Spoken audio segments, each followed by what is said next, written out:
serían los objetivos del pensamiento crítico? Buscar identificar aspectos del orden social que producen alienaciones o distorsiones en los significados del sujeto. O sea, ¿por qué lo que yo pienso no lo puedo hacer? Es una pregunta difícil, pero tenemos que plantearlo. O lo que yo estoy pensando está mal, o algo de la realidad no me permite ser. Algo del contexto, algo del objeto, algo de la materialidad, algo del orden social no me permite esta correspondencia de pensamiento y acto. Entonces tengo que ubicar qué elementos de lo social impiden esta correspondencia. Y obviamente si yo identifico un elemento de lo social que lo impide, me tengo que estar comprometiendo para transformar eso. En la pedagógica, la consigna que tiene la universidad es educar para transformar. Y en el pensamiento crítico, esa transformación tiene que ser el elemento central de ese pensamiento. O sea, un poco como lo decía el compañero que me presentó.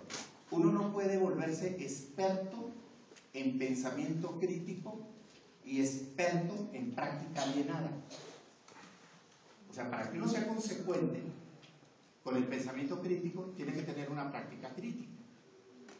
Porque de lo contrario, uno está en un acto esquizofrénico, en donde piensa una cosa y hace otra. ¿No? El objetivo del pensamiento crítico es emancipar al sujeto de la dominación y de la alienación. Vuelvo a decir, la alienación es aquello que hace que el sujeto piense equivocadamente. A ver, me vuelvo al punto, aunque esto de pronto ya no existe en la realidad. Una mujer golpeada puede estar tranquila porque sabe que ese golpe es amor. Eso es un pensamiento alienado, o sea, ese pensamiento no corresponde a la verdad, pero como está alienada en ese pensamiento, está tranquila, porque coincide, ¿cómo decir?, un pensamiento equivocado con un elemento que le da lugar al macho en la relación, ¿sí? Lo que tendría que hacer el pensamiento crítico es eliminar la alienación, o sea, evitar que la persona tenga una distorsión en su pensamiento, evitar que haya ideas equívocas en el pensamiento, evitar que haya ideas equívocas en el pensamiento para que el sujeto pueda actuar en correspondencia, pensamiento y práctica. O sea, que no hay una separación teoría-práctica. Que el sujeto haga lo que piensa.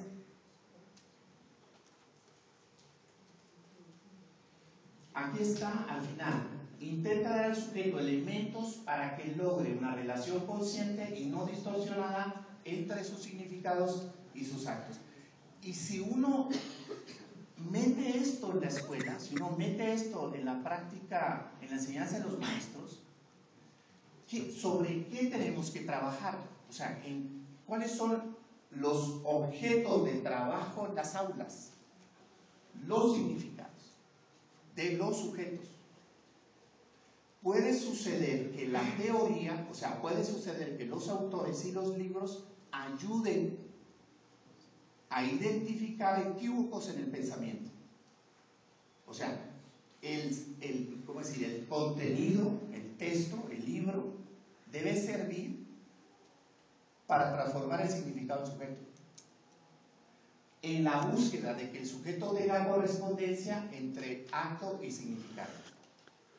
Esto sería, yo no sé cómo decir, la realización de los planteamientos de la teoría activa, la escuela para la vida, todas estas frases que nosotros repetimos cuando estábamos en la normal, aprender haciendo, ¿sí? ¿Se acuerdan de todas estas máximas de Montessori, de Crowley, de Dewey, de educación para la democracia? O sea, casi que uno puede empezar a tomar todas esas frases de estos autores y caben aquí, en donde hay una correspondencia pensamiento y acto.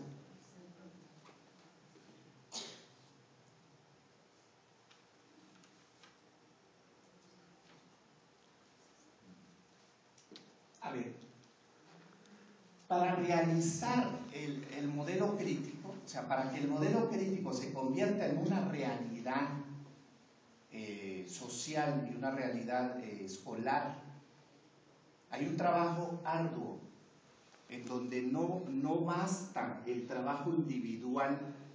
O sea, de nada nos sirve, como es que dice, una golondrina no hace verano. De nada nos sirve que haya un sujeto crítico en una escuela, un alumno crítico en un aula. Para que el modelo se realiza, esto tiene que ser colectivo. O sea, que todos estemos en esa búsqueda de análisis de los elementos de la distorsión y de los elementos de la práctica que no nos permiten buscar esta correlación. El maestro, para poderse situar como un maestro que empuja este modelo crítico, tendría que él empezar por él, de tener esta congruencia entre pensamiento y acción. O sea, para poder enseñar, tendría que él ser portador de eso que está enseñando. O si no, quedaríamos en la misma lógica de la prédica. No me voy a meter mucho por ahí, pero yo creo que me entiendo. Este proceso también es un proceso político. O sea, uno no puede asociar el pensamiento crítico con un problema de buena voluntad. Esto es un proceso político.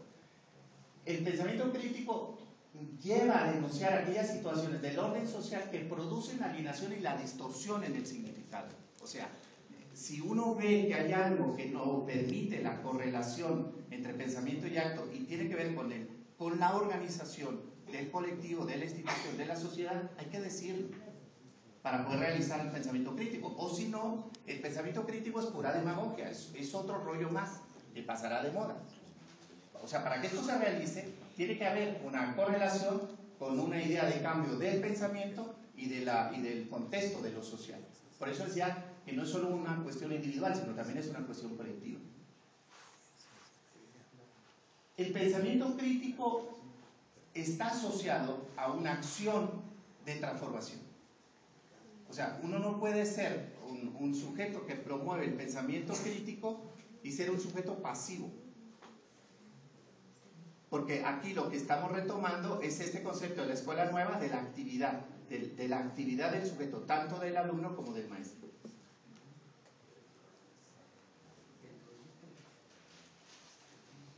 A ver, y para finalizar esta frase. Una lectura crítica de la educación debe posibilitar producir un entendimiento de cómo actuar en situaciones prácticas de una manera prudente, pero que sí produzca cambios significativos hacia mejores órdenes de justicia e igualdad social. O sea, para que el pensamiento crítico tenga realización, debe haber una correspondencia de acciones prudentes. Subrayo lo de prudentes. ¿Qué es lo posible? ¿Qué es lo pertinente en cada momento para lograr este proceso de construcción de un contexto que no nos distorsione la mente y que nos permita realizarnos en este sentido de bien y de buena voluntad que tenemos los seres humanos? Este sería como, estaríamos pensando en la realización de estos valores de lo que desde el inicio, desde Aristóteles, están planteados como los valores que han de tener y que tiene la humanidad, en un sentido de bondad, de bien, de justicia, de respeto, de libertad. O sea, si uno enumera los valores que deben caracterizar al buen hombre, al buen ciudadano, al buen sujeto, esos están dichos desde los griegos. Y esos elementos todavía no los podemos disfrutar en nuestra vida de una manera concreta. Bueno, yo les agradezco mucho. Yo dejo hasta aquí, más bien abrimos el diálogo por esto que fue la presentación.